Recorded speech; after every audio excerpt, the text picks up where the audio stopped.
Boa noite, irmãos. Que a paz esteja convosco nessa noite.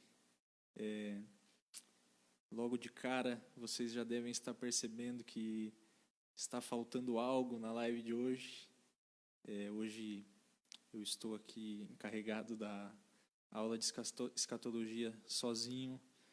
Nosso querido pastor Vinícius, o meu companheiro aqui das lives, ele teve um compromisso, teve que ir para Araranguá. Então, vocês obviamente já perceberam que eu estou aqui sozinho, porque ele me abandonou. Irmãos, glória a Deus, sem mais delongas, vamos dar início a essa aula de escatologia. Na verdade, nós vamos estar fazendo agora a revisão do conteúdo. Peço desculpas porque nós acabamos esquecendo de enviar mais cedo aí os slides, né, das aulas, da aula anterior. Foi enviado agora nos grupos, então você pode ir já olhando aí no seu WhatsApp, que já está aí todas as imagens que nós vamos usar hoje para passar a revisão. Começando a nossa revisão, então, na aula passada, nós tivemos um conteúdo muito interessante. Nós falamos a respeito de algumas passagens que geram bastante divisão e interpretações, que geram bastante divergência dentro do corpo de Cristo sobre como interpretá-las. E nós passamos a visão que eu e o Vinícius temos a respeito dessas passagens, baseado naquilo que nós retiramos apenas das passagens e do seu contexto e do que elas estão dizendo por si só. Nós começamos a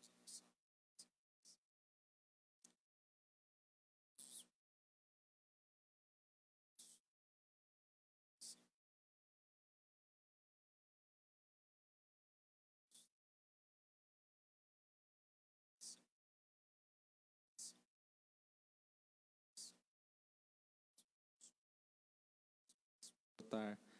Vocês sabem que o verão está próximo. Da mesma forma, quando virem todas essas coisas, saberão que o tempo está muito próximo à porta. E eu lhes digo a verdade: esta geração certamente não passará até que todas essas coisas tenham acontecido. O céu e a terra desaparecerão, mas as minhas palavras jamais desaparecerão. Então nós falamos que parábola, ela não é um enigma.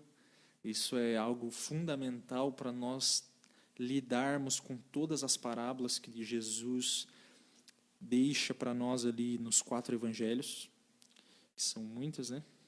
Então, parábola ela não é um enigma. A parábola ela é um gênero literário que Jesus usava para ilustrar de maneira de fácil entendimento para os que o ouviam sobre o que ele queria falar. Então, nós estamos vendo até aqui que Jesus ele estava falando sobre sinais, respondendo à pergunta dos discípulos sobre como seria o tempo antes dele voltar, né? A pergunta que os discípulos fizeram lá no começo de Mateus 24. Então, a parábola da figueira nada mais é do que Jesus usando uma ilustração, um exemplo, para nos alertar de vigiarmos. Então, quando os ramos da figueira se renovam, quando as folhas brotam, podemos saber que o verão está próximo. Ou seja, ao olhar os sinais que uma árvore dá, nós conseguimos entender, nós conseguimos compreender que o verão está chegando, ou seja, que uma estação está chegando, uma nova estação. O comportamento de uma árvore, dando sinais nas folhagens, nos brotos, nos faz ver que está chegando uma nova estação.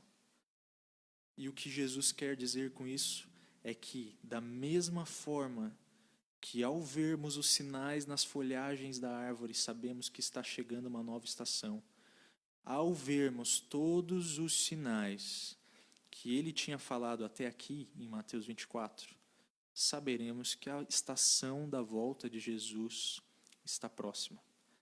Esse é o significado da parábola da figueira. E ele também completa dizendo que a geração que ver todos aqueles sinais não passará. Nesse ponto, nós também temos muitas divergências. Alguns vão dizer que a geração é aquela que estava ouvindo Jesus dizer, ou seja, os discípulos, e que tudo que Jesus falou aqui em Mateus 24 já se cumpriu em 70 depois de Cristo, exceto a vinda dele, é óbvio. Outros vão dizer que a figueira aqui representa Israel e que essa geração é a geração onde ali houve a restauração de Israel em 1948. Mas o que a passagem está dizendo, sem acrescentarmos nada externo a ela, é que a geração que ver os sinais acontecerem não passará. Ou seja, a geração que começar a ver os sinais dos princípios das dores, da grande tribulação, todos aqueles sinais que nós falamos em aulas anteriores, aquela geração não passará sem que se cumpra a plenitude do propósito de Deus. Seguindo para o próximo tópico da nossa revisão, nós falamos também na aula passada sobre os dias de Noé. Começa ali no versículo 37 de Mateus 24, que diz: quando o Filho do Homem voltar, será como no tempo de Noé. Nos dias antes do dilúvio, o povo seguia a sua rotina de banquetes, festas e casamentos, até o dia em que Noé entrou na arca. Não perceberam o que estava para acontecer até que veio o dilúvio e levou a todos. Essa palavra é muito importante. Assim será na vinda do Filho do Homem. 2 homens estarão trabalhando juntos no campo. Um será levado e o outro deixado. 2 mulheres estarão moendo cereal no moinho. Uma será levada e a outra deixada. Portanto, vigiem, pois não sabem em que ocasião o seu Senhor virá. Então, Jesus ele está dando um panorama de como será os dias que irão anteceder a sua volta. E ele está dizendo que serão como nos dias de Noé. Então, como você pode estar vendo na imagem, nós temos lá em Gênesis 6, do versículo 1 ao 7, as características de como eram os dias de Noé.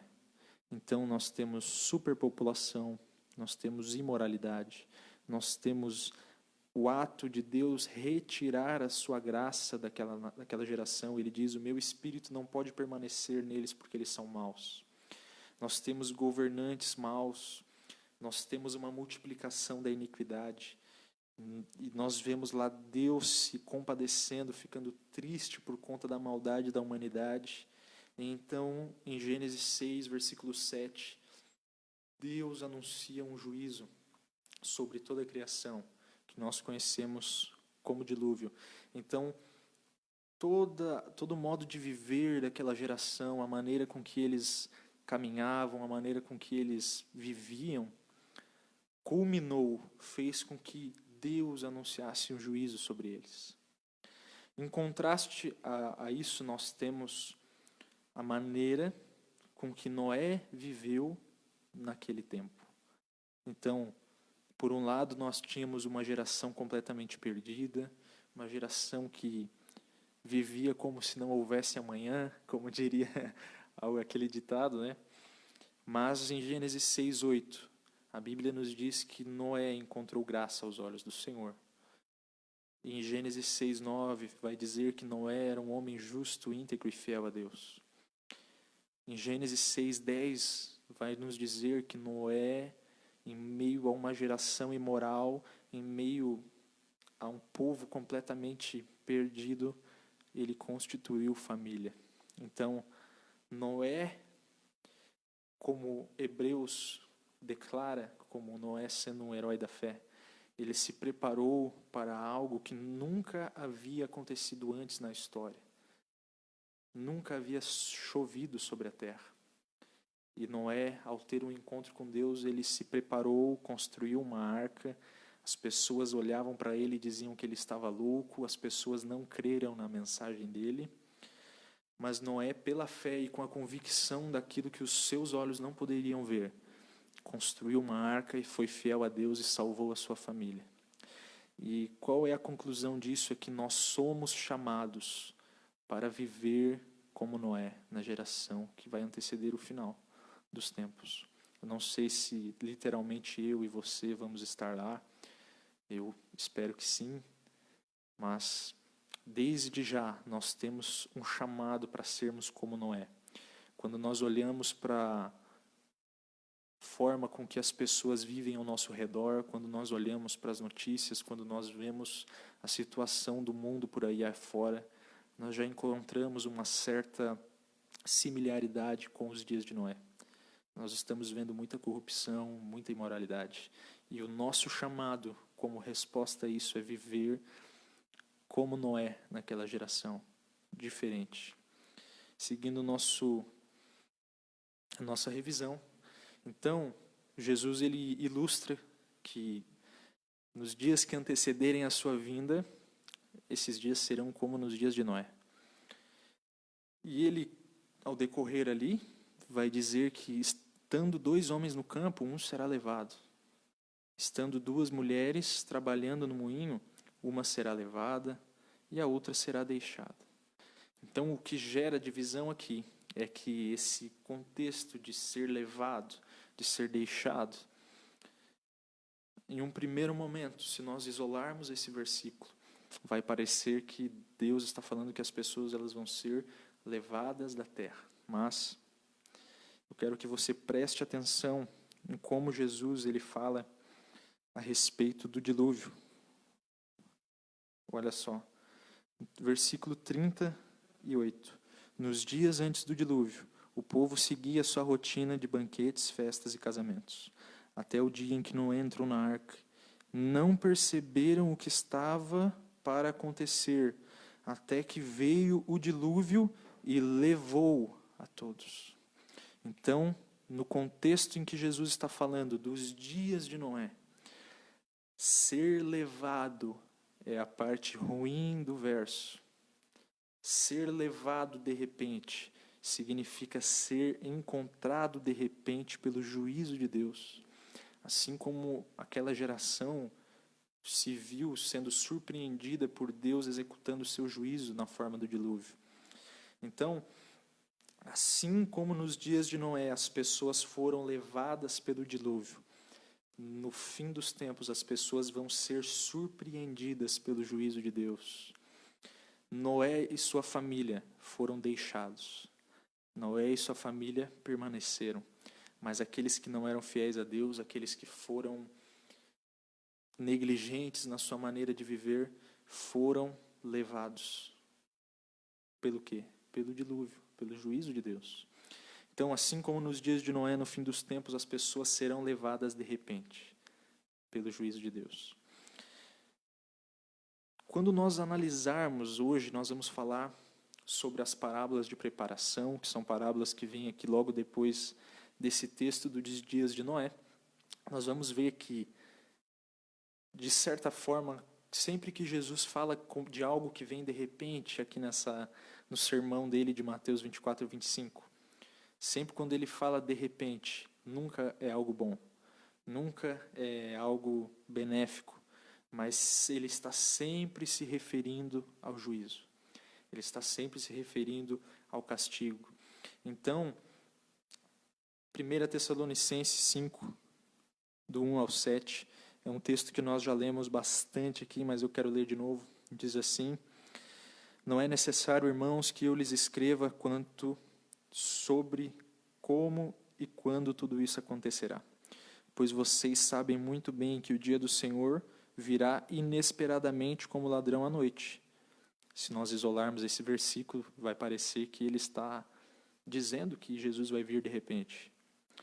Quando as pessoas disserem tudo está em paz e seguro, então o quê?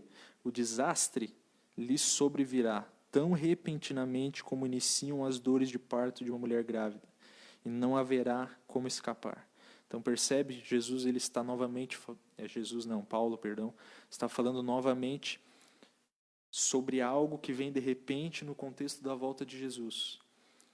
Então, esse elemento que vem de repente não é algo bom, é algo ruim, é um juízo, é um castigo. E olha o que ele diz no versículo 4: mas vocês, irmãos, ou seja, os irmãos de Tessalônica que estavam ouvindo ele, que eram cristãos, assim como nós, não estão na escuridão a respeito dessas coisas, e não devem se surpreender quando o dia do Senhor vier como ladrão, porque todos vocês são filhos da luz e do dia, não pertencemos à escuridão e à noite. Ou seja, aqueles que eu oro para que eu e você sejamos pessoas que vivem na luz, não serão surpreendidos pela vinda de Jesus. Pelo contrário, estarão se preparando, como nós vamos ver aqui hoje, nesse conteúdo, estarão vivendo de uma maneira como se Jesus fosse voltar a qualquer momento. Lógico que nós não podemos ser extremistas e ficarmos loucos, né, com essa possibilidade, porque existem sinais que vão apontar para aquela geração. Mas o resumo de tudo é que nós precisamos vigiar, assim como Jesus vai terminar lá o seu discurso sobre os dias de Noé, nós precisamos vigiar em todo o tempo e precisamos viver como Noé. Noé antecipou, por meio de uma revelação de Deus, o que iria acontecer no futuro. Porque Deus lhe disse, vai chover, eu vou mandar um juízo sobre a terra, todo mundo vai morrer, faça uma arca, se prepare. E nós precisamos nos preparar como alguém que anseia desesperadamente pela volta de Jesus. Amém? Concluímos então aqui a nossa revisão da aula passada e, como eu já falei aqui, nós vamos hoje iniciar a parte final do nosso estudo. Nós vamos já entrar no capítulo 25 de Mateus. Nós começamos, você lembra, nós falamos na verdade sobre quase todo o livro de Mateus. Nós demos ali o contexto dele, nós falamos sobre para quem Mateus foi escrito, a maneira como Mateus foi escrito. Falamos sobre Mateus 21, 22, 23, Jesus entrando em Jerusalém. Nós falamos agora detalhadamente, de maneira bem esmiuçada, sobre Mateus 24. E nós estamos encerrando hoje Mateus 24. Vamos entrar em Mateus 25, rumando ao final do nosso estudo de escatologia de Jesus. Então, você já pode ir abrindo a sua Bíblia em Mateus 24, versículo 45. Nós vamos ler uma parábola muito famosa. Nós vamos, na verdade, ler várias parábolas que você vai, com certeza, lê-las agora novamente. E você vai, talvez, pensar, pô, eu nem sabia que isso estava no contexto de escatologia. Sempre eu vi essa parábola fora, né? Porque são realmente passagens muito clássicas. Todo cristão já ouviu, já falou sobre isso. Nós vamos falar nessa noite sobre as parábolas de preparação, que são basicamente 3 que nós vamos falar hoje. E essas parábolas de preparação, todas elas possuem o mesmo sentido, possuem o mesmo significado. Jesus está alertando sobre a preparação, por isso que são parábolas de preparação, e sobre a necessidade de vigiarmos a respeito do fim dos tempos. Então, Mateus 24, versos 45 ao 51, vai nos trazer a parábola dos 2 servos, que diz assim: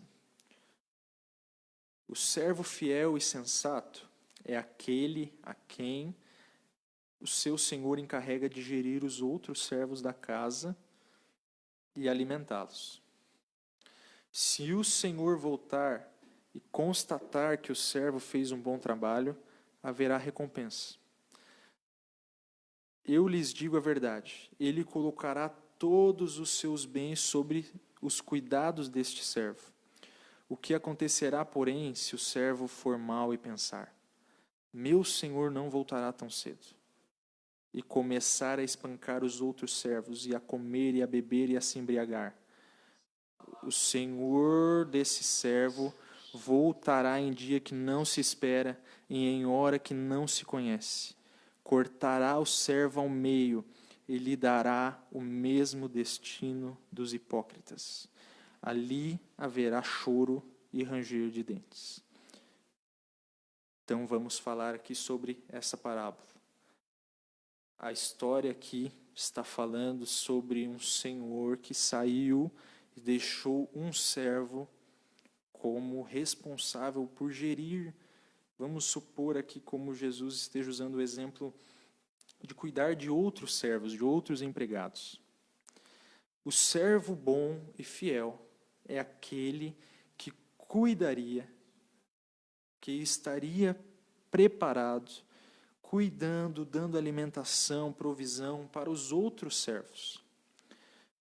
Mas tem um porém.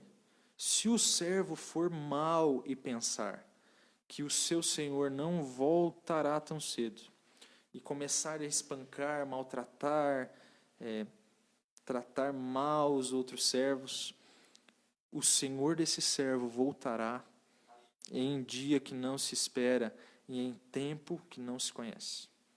E esse servo, como diz a parábola, será cortado e jogado em um lugar onde haverá choro e ranger de dentes. Então, qual que é o problema dessa passagem? E ela é muito semelhante a tudo que nós falamos até aqui. Você percebe como esse servo mau, o que acontece com ele? Ele é pego de surpresa. Ele é surpreendido, porque ele esperava que o seu senhor fosse demorar mais. Então, o problema dessa parábola é que houve um atraso menor do que o esperado.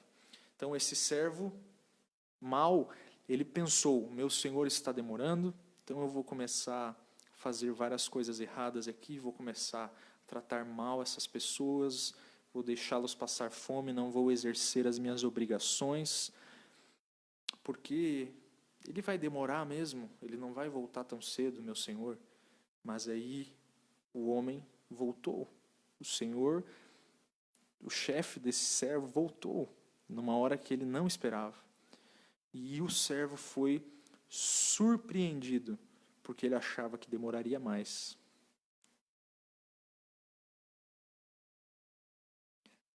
Então, o que Jesus está fazendo desde a parábola da figueira é explicar sobre como nós podemos corresponder ao discurso escatológico dele, de Mateus 24. Como deve ser o meu e o seu estilo de vida em preparação, em espera para o dia em que ele virá. Então, Jesus ele começa a falar aqui, todas essas parábolas que eu vou falar hoje, elas têm um ponto em comum que é uma demora.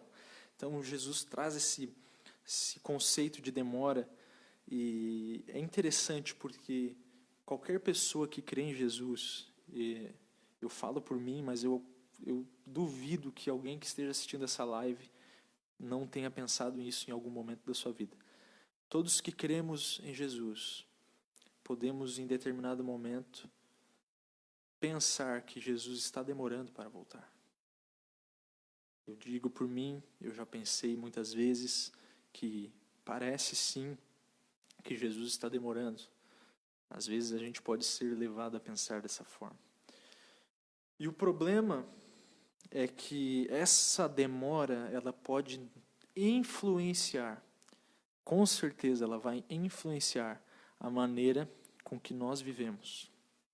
Então, um dos problemas é que nós podemos passar então a pensar, Jesus está demorando, então eu vou viver de qualquer maneira, porque eu vou morrer, ele não vai voltar, então não faz diferença nenhuma para mim. Algumas pessoas são levadas a pensar dessa forma. E então, nessa parábola que Jesus nos traz aqui, esse servo, ele começou a pensar dessa forma. Ele pensou, o meu servo, meu chefe não vai voltar, o meu senhor não vai voltar, então pouco importa a maneira com que eu vou viver, eu vou começar a espancar essas pessoas que estão sobre a minha liderança, vou começar a roubar os bens, vou viver de uma maneira totalmente perdida, E aí o que acontece? Ele é surpreendido. Então, esse servo mau, ele recebeu um castigo, ele recebeu uma punição. Ali vai dizer que ele foi jogado em um lugar onde havia choro, ranger de dentes. Algumas pessoas vão interpretar isso como Jesus dizendo que essa pessoa foi jogada no inferno, foi condenada. Nós não podemos afirmar isso, apesar de que parece sim que Jesus está dizendo que esse servo mau que não se preparou para a volta de Jesus, para a volta do seu Senhor, e que começou a viver de uma vida totalmente desorganizada, uma vida que maltratava os outros. Parece que no contexto do que Jesus está falando, esse servo perdeu o seu direito à salvação, foi jogado no lugar de sofrimento eterno. Então, que não vem muito ao caso. O foco aqui não é discutir se o lugar onde o servo for jogado foi no inferno ou foi em outro lugar. A questão é que todos que viverem hoje de maneira despreocupada, não discernindo o tempo em que Jesus voltará, vai receber sim alguma forma de punição ou disciplina. Aqui parece que está indicando que perderá a sua salvação. Então, qual que é a aplicação dessa parábola? É que nós temos que nos preparar, viver de maneira digna, viver de maneira como alguém que espera Jesus a qualquer tempo. Então, nós como seres humanos somos totalmente levados a viver de maneira despreocupada por parecer que Jesus está demorando a voltar. Então, o nosso estilo de vida ele é afetado para que esqueçamos que ele está voltando. Você lembra que nos dias de Noé as pessoas bebiam, comiam, davam-se em casamento, viviam de forma, uma vida normal, digamos assim, como se não tivesse algo superior, como se não tivesse um Deus regendo o universo e que esse Deus nos prometeu que vai voltar um dia. E nós hoje, cristãos do século XXI, o nosso estilo de vida implica sobre nós, existe uma pressão exercendo sobre cada um de nós, nos fazendo achar que Jesus está demorando muito. E por ele estar demorando muito, não importa como nós vamos viver. Jesus está falando aqui em Mateus 24, nos versos finais do capítulo, é que se eu e você não vivermos como se ele fosse voltar logo, nós sofreremos sérias consequências. Então, como eu já falei, parábolas não são enigmas. Não existe nada de misterioso, não existe nada de oculto nas parábolas. O resumo dessa parábola dos servos, é que vai parecer que está demorando. Aquele servo mau achou que estava demorando. Nós vamos ser levados a querer viver como se estivesse demorando. Porém, Jesus já está nos alertando que se nós fizermos isso, nós seremos prejudicados, nós sofreremos, nós seremos condenados, porque o chamado que Jesus nos deu é viva como alguém que se prepara para algo que ainda não pode ver, como Noé. Mas o fato de nós, como seres humanos, não enxergarmos muitas vezes, nos faz pensar que não é real. Se não é real, não faz diferença como eu vou viver. Então, a aplicação dessa parábola para mim e para você é que nós precisamos viver como se Jesus, mesmo que pareça que ele está demorando, mas tendo a certeza que ele vai voltar e tendo a esperança de que vai ser breve. Amém? Então, seguindo, Jesus ele vai trazer uma parábola muito famosa. Todo crente já ouviu mais de 100 pregações que tinha essa parábola. Abra sua Bíblia em Mateus 25, capítulo 25, versículo 1, nós vamos falar sobre a parábola das 10 virgens. Quem conhece, levanta a mão. Pedro e o Nicolas levantaram a mão aqui. Então, essa parábola, ela possui diversas, se você jogar aí no Google, vai aparecer 1 milhão de vídeos de pregação a respeito dessa parábola. Nós já ouvimos muitas pregações a respeito dessa parábola, pregações boas, sim. Mas o que nós nos esquecemos, às vezes, é que essa parábola ela está inserida dentro do sermão escatológico de Jesus. A parábola das 10 virgens, ela está inserida no contexto de Jesus falando sobre o fim dos tempos. E às vezes a gente não percebe isso. E isso afeta completamente a maneira com que nós vamos olhar para a parábola.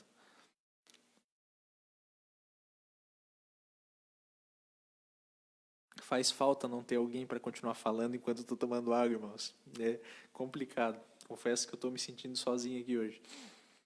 Então, a parábola das 10 virgens, Mateus 25, diz: então o reino dos céus será como as 10 virgens, que pegaram suas lamparinas e saíram para encontrar-se com o noivo.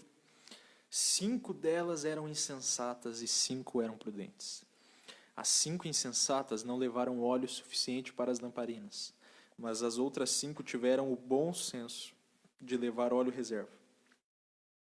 Como o noivo demorou, viu?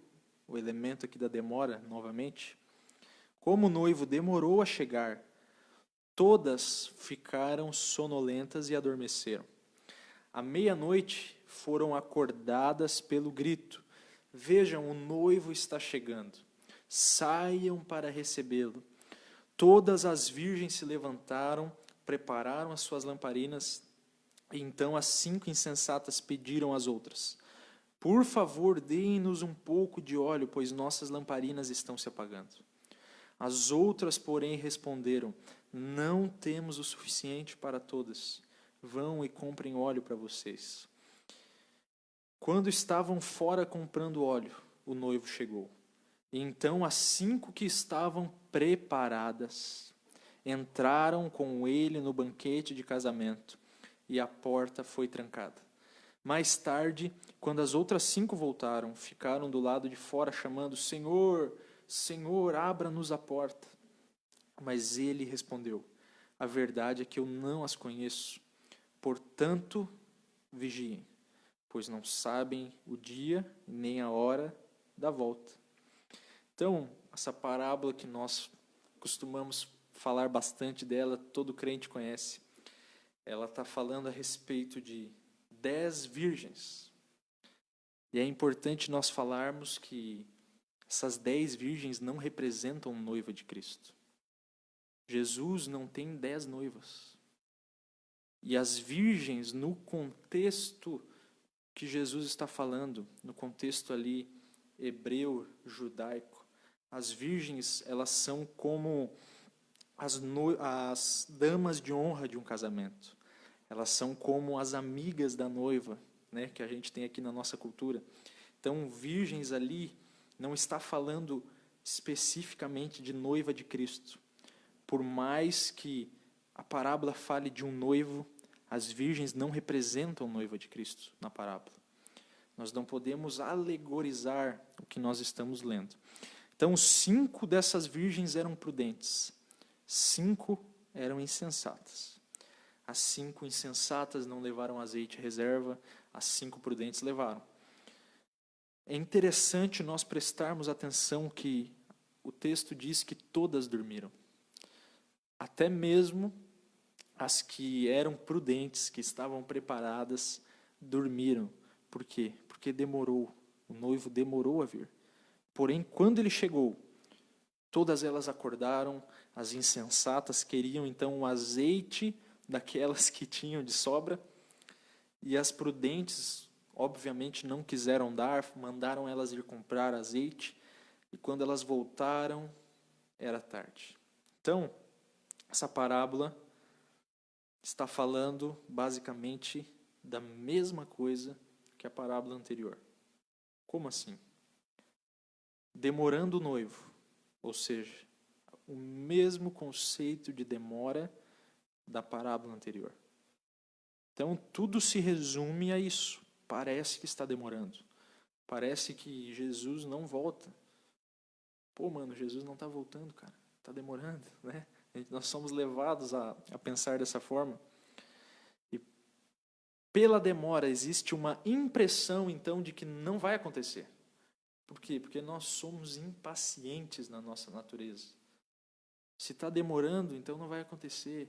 Se está levando muito tempo, então é provável que deu errado, que não vai acontecer. Nós somos levados a pensar dessa forma. E essa parábola ela é muito interessante porque ela vai fazer como é que eu posso dizer, uma compilação do quanto demora. Reflete no quanto eu tenho que me preparar. Ou seja, a demora, ela vai dizer, na verdade, o quanto tempo eu tenho para me preparar. Então, Jesus ele vai contando sobre as virgens e tal, e ele diz que em determinado momento ouviu-se um grito. O noivo está chegando. Então, todas elas se levantaram, porque todas estavam dormindo. Até mesmo as sensatas estavam dormindo, porque de fato parecia que estava demorando. Só que as insensatas, aquelas que não se prepararam como deveriam, não tinham o azeite necessário para ir até o local do casamento. Então, as prudentes, como eram prudentes, né, não deram azeite para as insensatas, porque senão faltaria para elas também. O que ocorreu então aqui foi que quando o noivo chegou, as insensatas, quando o noivo estava prestes a chegar, as insensatas resolveram então se preparar. Resolveram fazer o quê? Comprar azeite. Ou seja, quando apareceu um grande sinal, as insensatas resolveram ir comprar azeite. E isso nos ensina o quê? Que se nós, como crentes, filhos de Deus, formos esperar um grande sinal para começarmos a nos preparar para a volta de Jesus, não vai dar tempo. Se eu e você esperarmos, por exemplo, um sinal claro que fala em Mateus 24, o estabelecimento da abominação da desolação. Se nós formos esperar para ver isso acontecer, para começarmos então a nos preparar, não vai dar tempo. Ou seja, vai faltar tempo, porque nós vamos ser surpreendidos. Então, as prudentes deram um conselho para as insensatas: vão vocês, comprem azeite. E azeite aqui nós podemos estar talvez associando com a questão da preparação, da unção. E simbolicamente eu e você precisamos comprar azeite, que é o quê? Gastar a nossa vida, gastar o nosso tempo produzindo algo, uma essência interior, um azeite, um óleo que vai estar preparado para suportar mesmo que Jesus demore. Porque as insensatas e as sensatas, ambas dormiram. A diferença é que as sensatas elas tinham azeite de sobra, porque elas estavam preparadas para aquele momento. Então, a questão é que quando o noivo chegar, nós já temos que estar preparados. Na verdade, quando surgirem os sinais mais evidentes, nós já temos que estar preparados. Então, esse ato das insensatas indo comprar azeite, quando elas ouvem o grito anunciando que o noivo está vindo, é como se eu e você fôssemos deixar para começar a nos prepararmos quando for claro que Jesus está voltando. Você entende essa relação? O ato delas foi começar a se preparar exatamente quando ficou óbvio que Jesus estava voltando. E se nós deixarmos para começarmos a nos preparar nesse momento, não vai dar tempo. Se eu e você formos esperar algo um sinal completamente majestoso, os sinais no céu, os sinais da grande tribulação, para começarmos a então a rever as nossas atitudes, a rever a maneira como temos vivido, a rever os nossos passos. Essa parábola está nos dizendo que não vai dar tempo. Jesus está ensinando por meio dessa parábola. Ela não é um enigma, ela é uma história que apresenta um ensinamento. E o ensinamento é: se preparem desde já. Porque se vocês esperarem para se preparar, quando o noivo estiver já batendo as portas, não vai dar. Vocês vão sofrer por causa disso. Então, assim como na parábola anterior, isso aqui é muito forte, irmãos. Essa parábola ela está dando a entender que pessoas que se consideram cristãs, que se consideram filhos de Deus, que se consideram que estão fazendo parte da história que Deus está escrevendo ao longo dos séculos, naquele dia elas vão ficar sabendo que nem mesmo salvação. Naquele dia elas vão ficar sabendo que Deus sequer as conhece. Então, o nosso dever, o meu e o seu dever como cristão, é se preparar desde já. Comprar azeite, produzir um estilo de vida que antecipa o que vai acontecer, como Noé fez. Noé, ele recebeu uma revelação de Deus do que aconteceria.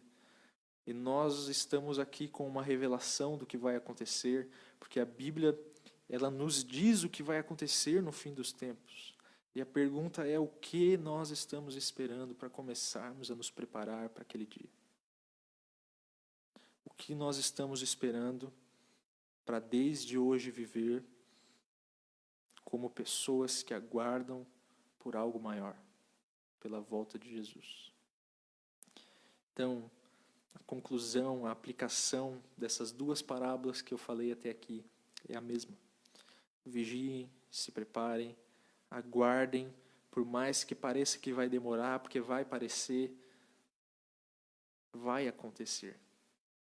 Jesus vai voltar, por mais que pareça que está demorando, mas ele vai voltar. A Bíblia nos garante isso. E se eu e você deixarmos para nos preparar para aquele dia, ali aos 45 do segundo tempo, não vai dar tempo. E é perigoso que, assim como aquelas imprudentes, quando chegaram diante do noivo, o noivo lhes disse: eu nem as conheço. Eu nunca ouvi falar de vocês. Então, seguindo adiante, nós também temos uma parábola muito famosa, digamos assim, que nós já ouvimos diversas ministrações a respeito dela, que é a parábola dos talentos. Muita gente talvez não saiba que essa parábola está inserida num contexto da pregação de Jesus sobre o fim dos tempos. Porque geralmente a gente ouve sobre essa parábola isolada. A gente pega ali os versículos que estão falando sobre ela e prega. Mas existe um contexto maior por trás dessa parábola que influencia a maneira com que ela deve ser interpretada. E nós vamos falar disso hoje.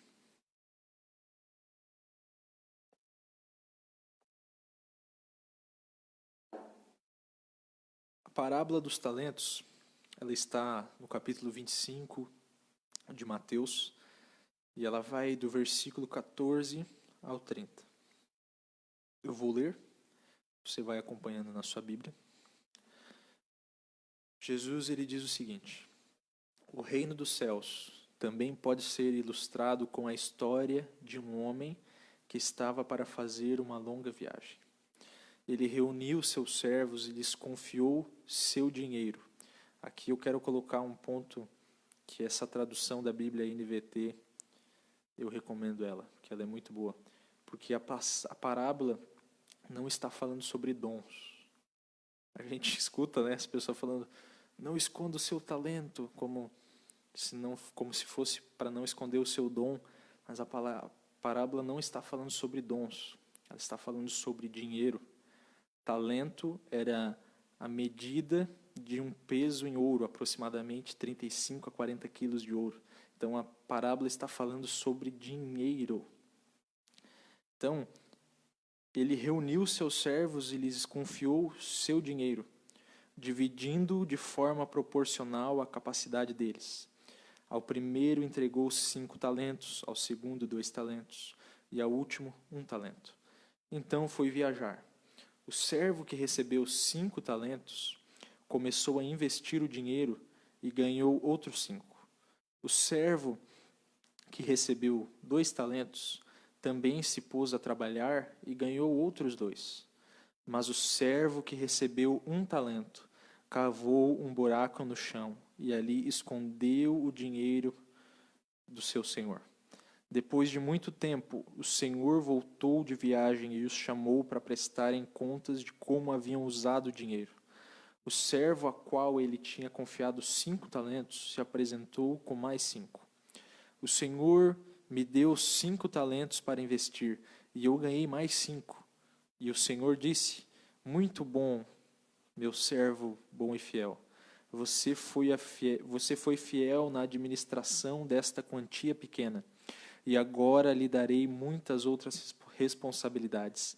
Venha celebrar comigo. O servo que havia recebido 2 talentos se apresentou e disse: o senhor me deu 2 talentos para investir, e eu ganhei mais 2. E o senhor disse: muito bem, meu servo bom e fiel. Você foi fiel na administração dessa quantia pequena, e agora lhe darei muitas outras responsabilidades. Venha celebrar comigo. Por último, o servo que havia recebido 1 talento veio e disse: eu sabia que o Senhor é homem severo, que colhe onde não plantou e ajunta onde não semeou. Tive medo de perder o seu dinheiro, por isso o escondi na terra. Aqui está ele. O Senhor, porém, respondeu: servo mau e preguiçoso. Se você sabia que eu colho onde não plantei e ajunto onde não semeei, por que não depositou o meu dinheiro? Pelo menos eu teria recebido os juros. E em seguida ordenou: tirem o dinheiro deste servo e deem ao que tem os 10 talentos, pois ao que tem mais lhe será dado, e terá em grande quantia. Mas do que nada tem, até o que tem lhe será tirado. Agora lancem este servo inútil para fora, na escuridão, onde haverá choro e ranger de dentes.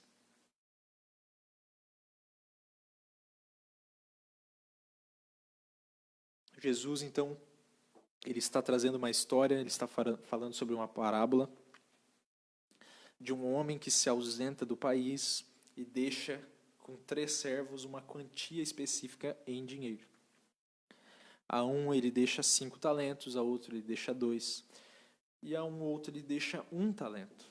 Como eu já falei, talento era uma unidade que era usada para medir ouro e prata.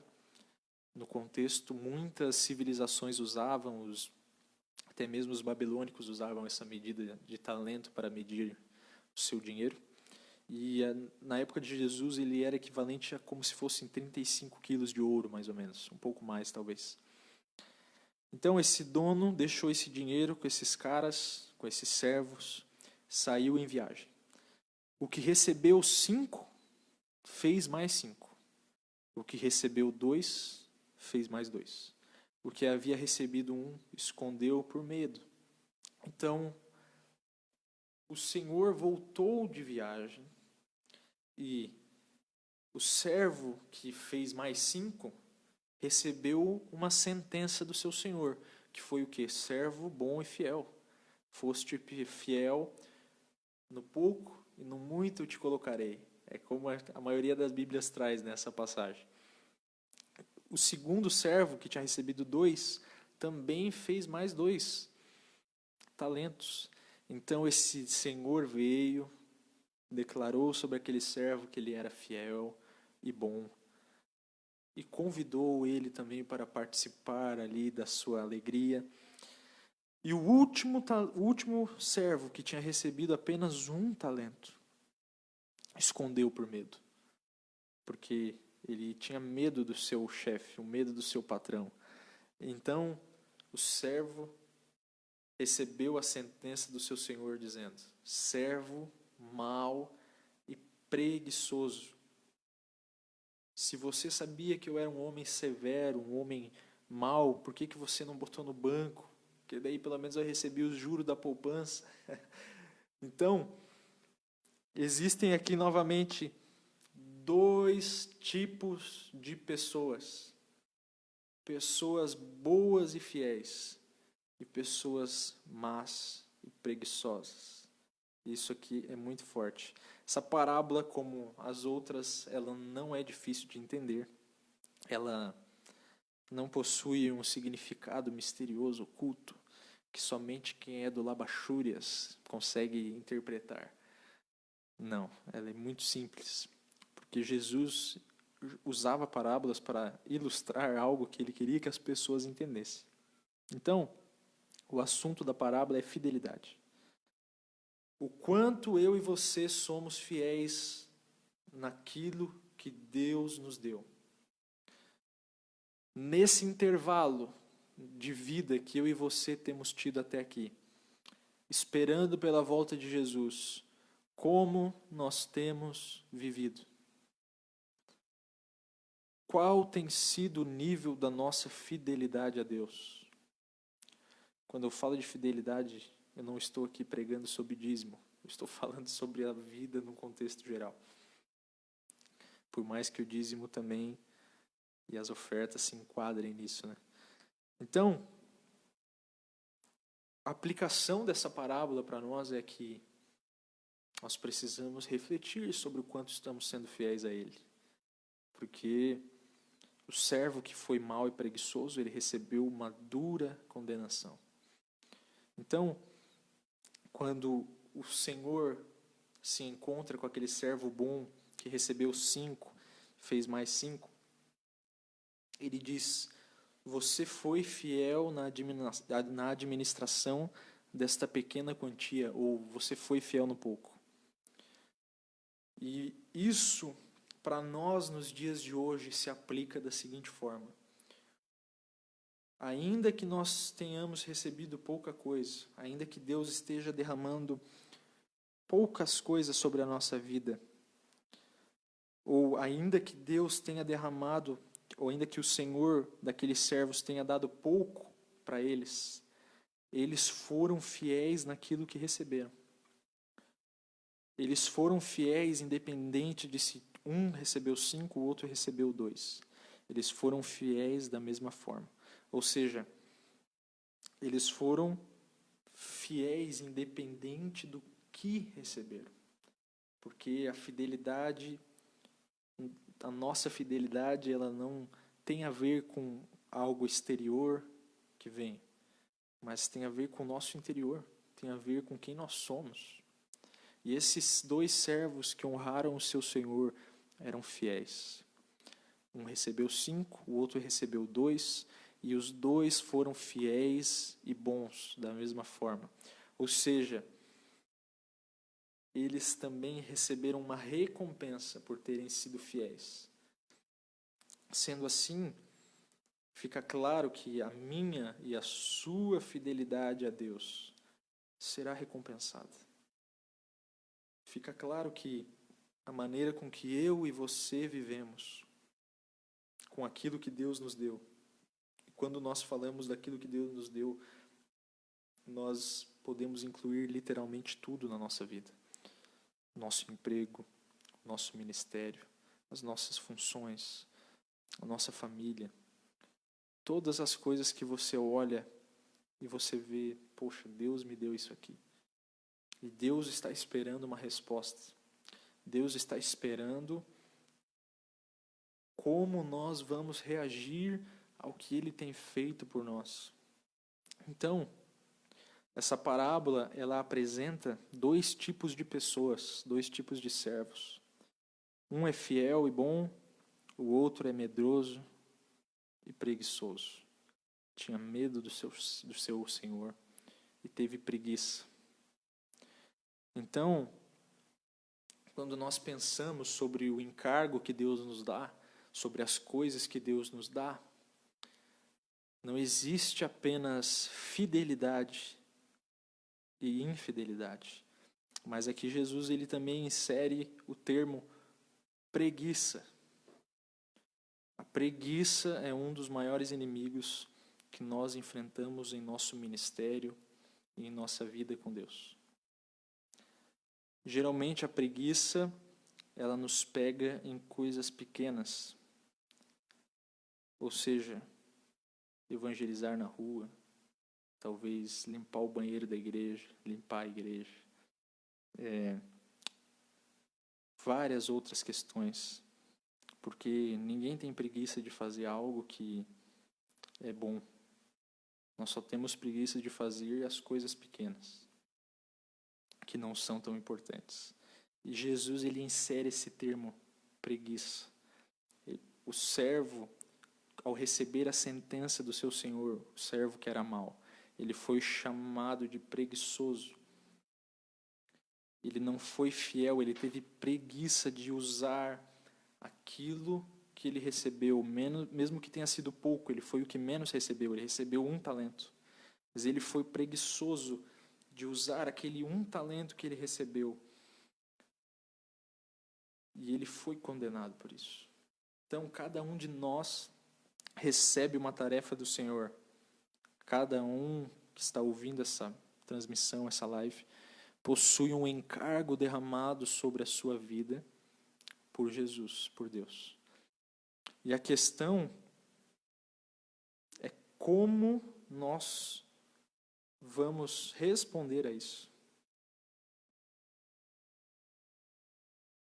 O que importa não é se o nosso encargo é muito importante ou é algo que você nunca vai ser reconhecido.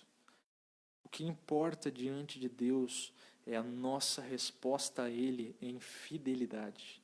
É a nossa resposta a Ele em sermos fiéis, mesmo que seja pouco. Porque aquele que teve um encargo simples, aquele que recebeu apenas 1 talento ali, que recebeu a menor quantia em dinheiro, ele também seria recompensado da mesma forma que os outros. O que fez ele ser recompensado, ou não, ou o que faria ele ser recompensado, melhorando a colocação, não é se ele faria aquele 1 talento virar 200, mas era simplesmente que ele tivesse sido fiel e não tivesse sido preguiçoso. Ele teria sido recompensado assim como foram os outros. Então, ele foi lançado em um lugar de pranto, ranger de dentes. E isso aqui é muito forte, porque nos dá a entender que se nós não somos fiéis a Deus, ou se nós não usamos o que Deus nos deu da maneira correta, nós estamos sujeitos a sofrer condenação por causa disso. Quando eu falo condenação, significa que a nossa salvação pode estar em jogo. Isso é muito forte, porque esse servo que não foi fiel, mas que foi preguiçoso, foi jogado em um lugar de choro e ranger de dentes. Então, todas essas 3 parábolas, elas nos alertam para uma coisa: vigiarmos, perseverarmos, mesmo que pareça que está demorando, sermos fiéis a Jesus, por mais que ao olharmos para o mundo nós não conseguimos enxergar que Ele está voltando. Para concluir, então, existe uma urgência no corpo de Cristo, existe um chamado para todo cristão que é se preparar, aguardar, ansiar pela volta de Jesus.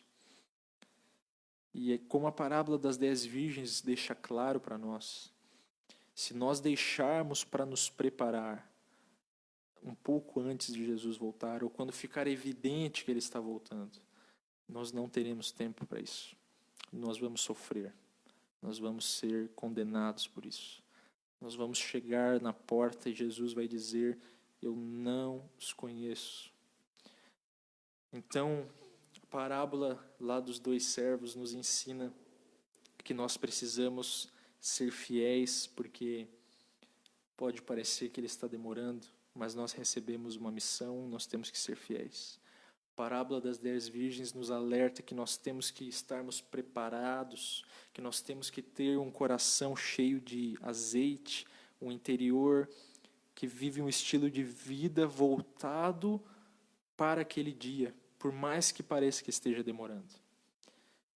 E a parábola dos talentos nos mostra que nós temos que ser fiéis àquilo que Deus nos confiou, que nós temos que ser fiéis, não importando o que quer que seja que tenha sido confiado, mas nós precisamos ser fiéis, porque nós teremos que prestar contas daquilo que Deus nos deu. E o ensinamento, eu quero que esse ponto fique fixo no seu coração, para você ficar meditando nele até semana que vem. É que se nós deixarmos para nos preparar, quando ficar evidente que Jesus está voltando, quando houver um sinal assim que todos vão ver que Jesus está voltando, não vai dar tempo. Vai faltar tempo para nós. Então, nós temos visto, né, muitas pessoas dizendo aí recentemente, é o apocalipse, meu Deus, coronavírus, gafanhoto, vento, né? Todo mundo falando.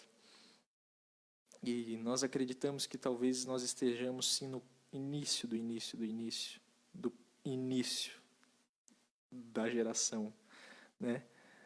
Mas como nós vimos nas aulas iniciais, existem muitas coisas que precisam acontecer ao mesmo tempo para que nós possamos ter certeza de que nós estamos chegando no tempo do fim. E essas coisas ainda não estão acontecendo. Então, a aula está concluída. Essa foi uma das aulas mais rápidas que tivemos até aqui. Acho que só teve outra que nós conseguimos fazer em 1 hora, né? Eu queria dizer para vocês que essa aula que nós tivemos hoje, como você pode estar vendo aí na sua Bíblia, eu fui hoje até o versículo 30 de Mateus 25, certo? Isso significa que restam apenas 16 versículos para nós concluirmos o nosso estudo. Essa é aquela hora que você bate palmas e diz, né? Então, essa aula de hoje, ela foi a penúltima aula do nosso assunto sobre escatologia de Jesus. Nós falamos sobre as parábolas de preparação. Na semana que vem nós vamos falar sobre o julgamento das nações. Então se prepara, já vai preparando papel, caneta, pipoca, porque semana que vem vai demorar, vai ser extenso. E posteriormente, a aula de semana que vem, nós teremos um tempo em que não teremos mais aula. Assim como Paulo disse, se vocês nos perguntarem, mas depois vai voltar, eu digo para vocês o que Paulo disse lá em 2 Coríntios, só Deus o sabe. Só Deus sabe se vai voltar com outro conteúdo ou com a mesma coisa. Mas, então já se preparem para a semana que vem ser a última aula de escatologia de Jesus, né? Nós falamos principalmente sobre Mateus 24 e 25, que é Jesus falando sobre o fim dos tempos. E nós consideramos que isso é muito relevante, porque é o próprio Deus falando sobre o fim dos tempos, né? Então, eu quero, desde já dessa aula, né, que é a penúltima, agradecer a todos os irmãos que têm sido fiéis a esse estudo. Nós temos irmãos aí que nos mandaram mensagens agradecendo, dizendo que a live de escatologia virou o futebol de quarta, que não perde de jeito nenhum, né? Que qualquer outra live ele perde, mas o futebolzinho de quarta, que é a aula de escatologia, não. Então, eu e o Vinícius, né, eu falo aqui pelo Vinícius também, e pela nossa equipe, que esteve fiel aqui junto conosco, o Pedro e o Nicolas, durante todas essas aulas, né? Nós agradecemos a todos vocês. Semana que vem teremos a última aula deste conteúdo. E se vai ter de novo algum dia, Deus o sabe. Amém, queridos? Semana que vem vamos fazer a última recapitulação de conteúdo desta matéria, né? E eu queria que nesse momento você fechasse os seus olhos, você se concentrasse em oração.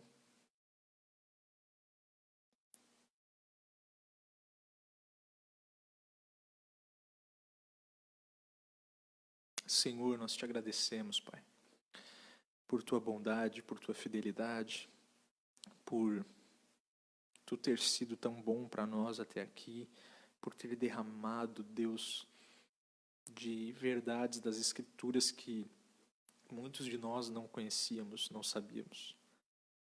Eu te peço, Senhor, que em nome de Jesus, acima de tudo, nessa aula de hoje, tenha gerado no coração da tua igreja, gerado no coração dos teus filhos, uma necessidade de se mover como alguém que se prepara, de viver como alguém que se prepara, de estar com a sua vida íntegra e fiel diante de Deus, produzindo azeite, produzindo um estilo de vida de alguém que está sempre um passo à frente do seu tempo.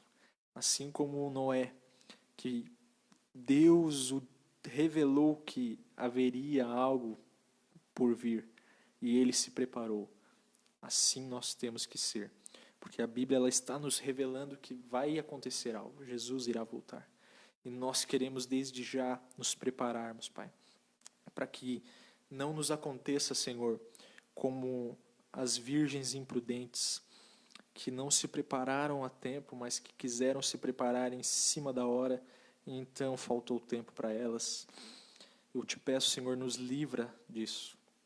Nos ensina, Pai, a vivermos com um fogo em nosso coração, com um anseio, com um desejo, com algo que não se apaga e que não vai se apagar até que nós vejamos o Teu rosto. Até que nós vejamos o Senhor rasgando os céus e descendo. Eu te peço, Senhor, em nome de Jesus, enche o nosso coração com uma ardente expectativa, com um ardente desejo pelo dia do Senhor, pela Tua vinda. Transforma, Senhor, as nossas características, transforma, Senhor, a maneira com que temos vivido para sermos fiéis a Ti desde já, para nos prepararmos desde já para aquele que será o momento mais importante de toda a história. E nós queremos, Pai, participar disso. Portanto, Senhor, tenha misericórdia das nossas vidas. Nos ensina a viver, Pai, como pessoas que estão ansiando e vivendo por um propósito maior. Em nome de Jesus. Amém. Então, eu agradeço você que esteve aqui conosco, comigo, né, nessa noite. Para quem talvez não pegou ali o início da live, o pastor Vinícius teve um compromisso hoje em Araranguá, então ele não pôde estar aqui em Jaguaruna para a gente fazer essa live. E já foi dado o aviso de que a próxima aula será a última aula de escatologia de Jesus, aqui da Igreja Fé e Família, né? Então, nós aguardamos você para a semana que vem, nós estarmos aqui novamente na quarta-feira, às 20h, estudando aqui o finalzinho de Mateus 25, que é um conteúdo que eu tenho certeza que vocês querem estar ouvindo. Irmãos, uma boa noite, fiquem com Deus e que essas palavras fiquem ecoando nos seus corações durante essa semana. Que Deus possa gerar transformação na vida de vocês, porque nós estudamos escatologia não por curiosidade, nós estudamos escatologia porque queremos ser transformados, porque queremos viver como pessoas que entendem e esperam pela volta de Jesus. Amém.